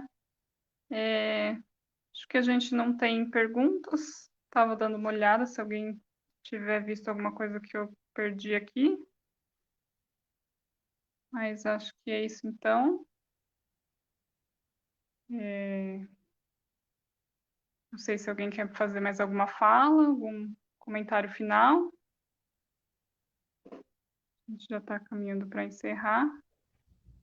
Só mais uma palavrinha. Eu acho assim que é importante começar a falar desse assunto, que ainda é um tabu, falar do corpo da mulher, né, da autonomia da mulher, para que a gente consiga ter ações, estabelecer ações. Aqui nós temos, né? Aqui foi uma aula. Eu vou pegar esse vídeo, eu vou rever depois e vou fazer anotações de como me defender do Estado, da sociedade machista, né? Mas enfim. É a partir de falas como essa, dessas informações, que nós vamos ter maneiras de responder a toda essa violência, a toda essa opressão. Por isso, acho necessário, sim, que a gente continue com esses encontros. Agradeço. Eu só queria trazer, no nosso portal, a gente tem cartilhas, né, como trazido aqui, de violência obstétrica, uma sobre o aborto, né, a gente sabe que tem muita dúvida, né, eu preciso fazer um BO, né, para ter o acesso ao aborto? Não precisa, né, a gente não tem nenhum requisito que não seja comparecer, né, ao serviço de saúde, a mulher, o menino adolescente ter o desejo da interrupção e ter existido uma situação de violência sexual, ou risco à vida, né, ou uma gestação de um feto anencéfalo. Então, também a ideia dessas cartilhas, né, é que isso chegue, né, até as mulheres, porque também a gente vê que a ausência de informação, né, uma ausência de informação que vem desde a educação sexual na escola, né, a gente vê muitos PLs impedindo, né, que a gente fale disso com meninas e meninos, adolescentes, né, exatamente trazer essas questões de acordo com sua faixa etária, isso também faz com que exista muita dúvida. E aí também para a gente, né, exercer a nossa autonomia, a gente precisa conhecer os nossos direitos, né, então a ideia dessas cartilhas, elas estão lá no nosso portal, eu posso passar depois, né, por WhatsApp, são de livre circulação, e também tem os contatos do núcleo, né, então se você é uma mulher, né, que em algum momento teve uma violação, ou tentou acessar a interrupção e não conseguiu, né, ou está respondendo a algum processo criminal por conta, né, de uma denúncia feita por alguém, procure o NUDEM, né, a gente articula articula com as unidades e também a gente dá as orientações, né, ou se teve alguma dificuldade, porque é importante também, né, que as mulheres não fiquem, ou meninas, adolescentes, fiquem sozinhas nesses momentos, né, que são momentos muito solitários, né, que a gente está muito vulnerável no sentido de talvez não ter ninguém para dividir a nossa situação, né, às vezes a gente não pode contar nem para um familiar aquela violência, né, ou porque ele é o agente agressor, ou porque a gente tem medo também de ser julgada, né, então a defensoria, ela tem esse papel, né, fundamental de promover os direitos humanos, né, a nossa ideia sempre é atuar a partir da perspectiva de quem nos procura,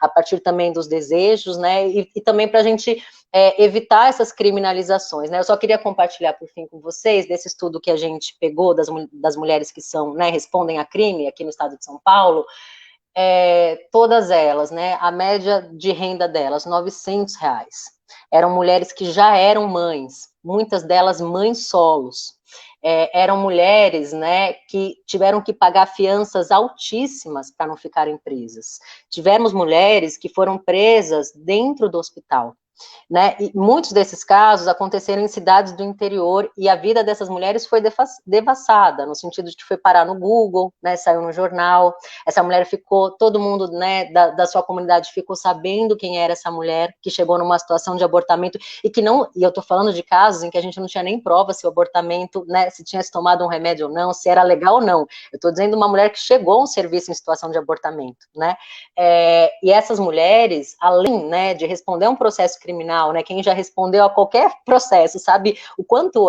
né, responder a um processo é algo tão difícil, responder a um processo criminal ainda mais, essas mulheres tiveram a sua vida social tão ruída que tiveram que sair, né, dos municípios. Então, além, né, da questão da criminalização, também trazer a responsabilização, né, de responder a um crime, a gente também tem que pensar em tudo que a criminalização impõe, né, de violento para essas mulheres. Essas mulheres traziam, inclusive, que os filhos delas eram ameaçados, né, por conta de um aborto que ela fez. Então, na verdade, a gente criminaliza o aborto, mas também a gente ameaça as crianças, né, filhas dela. Então, é muito doido e muito perverso com essas mulheres a questão da criminalização, porque a gente está criminalizando as mulheres pretas, pardas, né, as mais pobres e as que já são mães e são mães solos, né. Então, infelizmente, né, hoje essas mulheres são responsabilizadas criminalmente, né, ou têm que pagar uma fiança altíssima, né, de um dinheiro que elas não têm, e cada vez mais a gente vê na defensoria, né, essas mulheres com medo de procurar saúde. A gente tem profissionais da saúde brilhantes, importantes como as que estão aqui, e como parceiros e parceiras que eu tenho, né, mas ao mesmo tempo a gente ainda tem profissionais na saúde que querem controlar os corpos das mulheres, né, então ligam para a delegacia, os casos que a gente atende são assim, né, ligaram para a delegacia falando, estou com uma mulher em situação de abortamento,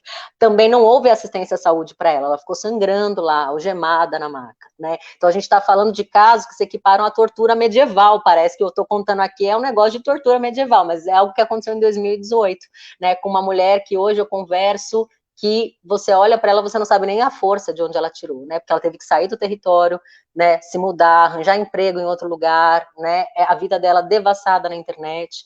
Então, também para a gente pensar, né, em como a criminalização, além de trazer a mortalidade dessas mulheres, ela também acaba com a vida social dessas mulheres, né. Então, é um debate que eu acho muito importante para a gente também, né, sempre trazer, e o Nudem também está sempre à disposição, né, olha, tem um PL aqui na minha região, que eu acho que é um processo legislativo que fere os direitos das mulheres, a gente pode elaborar parecer, elaborar nota técnica, né, fazer eventos para discutir os PLs, que eu acho que é muito importante a gente também, né, sempre se unir, e de novo, parabenizo conselhos, porque conselhos hoje, para mim, né, são o modo da gente fazer democracia, né, não existe democracia depois da Constituição Federal de 88 sem a participação popular, sem a participação, né, do movimento da sociedade civil, então, também para a gente lutar por esses espaços, e a gente também na defensoria, né, tendo dificuldades, eu quero um conselho no meu município, não tenho, a gente também pode mandar parecer, dialogar, né, com as câmaras, a gente está super à disposição. Muito obrigada, doutora Paula. Chegou uma pergunta aqui no chat, a gente já está com o tempo meio extenso, então eu vou ler, se vocês acharem que dá para responder assim rapidinho, tá? Só para a gente não passar em branco, porque a gente também já está com o tempo longo, a gente já tem que finalizar. Mas a pergunta é da Andréia, ela perguntou, Queria saber se vocês sentem dificuldade dos profissionais de saúde em notificar casos de estupro de vulnerável, meninas menores de 14 anos. Como lidam com esse limite entre o direito ao sigilo e a obrigatoriedade de notificar ao conselho tutelar?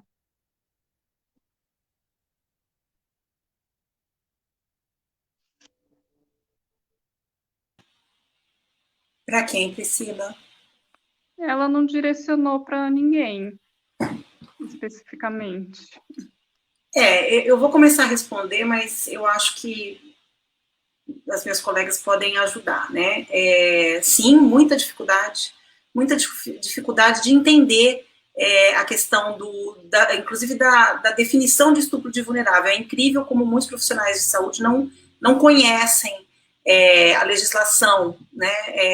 Então a tendência é, não, mas é namoradinho, né? Foi consentido, né? Não se entende a questão do consentimento não ser possível dentro dessa situação de vulnerabilidade. Então, sim, eu diria que mais do que a questão da quebra do sigilo, né, os profissionais eles ficam desconfortáveis dentro daquela, inclusive daquele julgamento. Eu lembro que eu falei para vocês, a reprodução, o profissional, na maioria das vezes, ele reproduz a característica masculina da abordagem do corpo da mulher, né? Mesmo que seja o profissional mulher. Então, muitas vezes, se escuta aquelas histórias assim, mas as meninas de 12 anos hoje já são sexualizadas, elas sabem muito bem o que elas estão fazendo, né? Então, eu não acho nem que a maioria dos profissionais tem um dilema ético com relação à quebra do sigilo. Eu acho que falta um conhecimento de lei e sobra um julgamento sobre o que aconteceu com aquela menina, né? Um desconhecimento total do que realmente, de que processo levou a uma gravidez de uma criança, porque é uma criança, né? Acho que a doutora Paula, talvez as Natálias queiram complementar.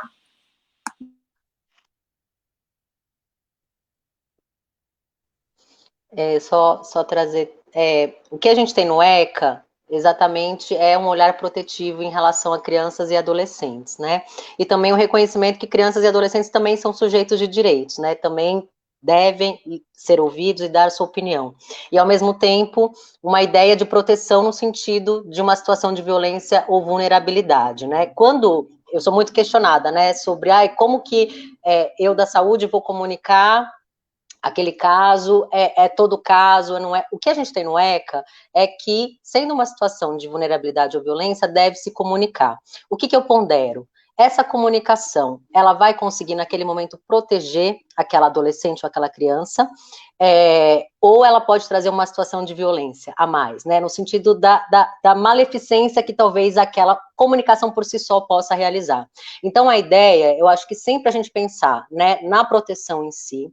Caso o profissional entenda, né, que ou não deve comunicar porque, né, na sua ponderação e naqueles atendimentos não deve ser porque pode causar um risco, coloque isso no prontuário, né, escreva isso no prontuário, mas sempre ter o norte da proteção. Como, diante daquela situação, a comunicação vai proteger ou não? Eu acho que essa é uma premissa interessante, né, e também sempre fazer atendimentos multidisciplinares, né, trazer também esse olhar, discutir, por exemplo, também, né, com outros órgãos da proteção. O Conselho Tutelar é um deles, né, é possível também conversar com defensoria, é possível discutir com o núcleo de prevenção à violência dentro do serviço de saúde, né, então também esse olhar de proteção. Se aquela comunicação vai garantir aquela proteção, eu entendo que sim, ela deve ser feita, né. Por outro lado, se eu comunicar e aquele agressor ainda está convivendo, por exemplo, com aquela vítima, eu não garantir nenhuma outra política, talvez a violência naquele momento piore. Então, eu acho que é um norte que a gente sempre pode ter da proteção em si, né? Como a gente garantir que a comunicação vai realmente respaldar essa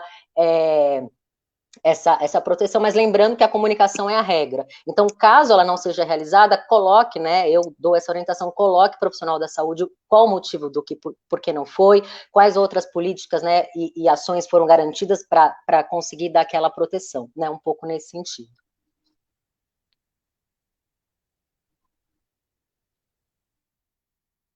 Certo. Deixa eu olhar aqui, acho que não temos mais perguntas. Então, queria agradecer mais uma vez a doutora Natália Salim, a doutora Natália Stoffel, doutora Carla e doutora Paulo. Muito obrigada pelas contribuições de vocês hoje aqui com a gente. Quero agradecer também a Letícia, que está atrás das câmeras, e a Mirlene, por viabilizarem essa transmissão, ajudarem a gente aqui com toda a tecnologia. A Letícia, que organizou comigo essa live, e a todos que estão nos assistindo. Muito obrigada e boa noite.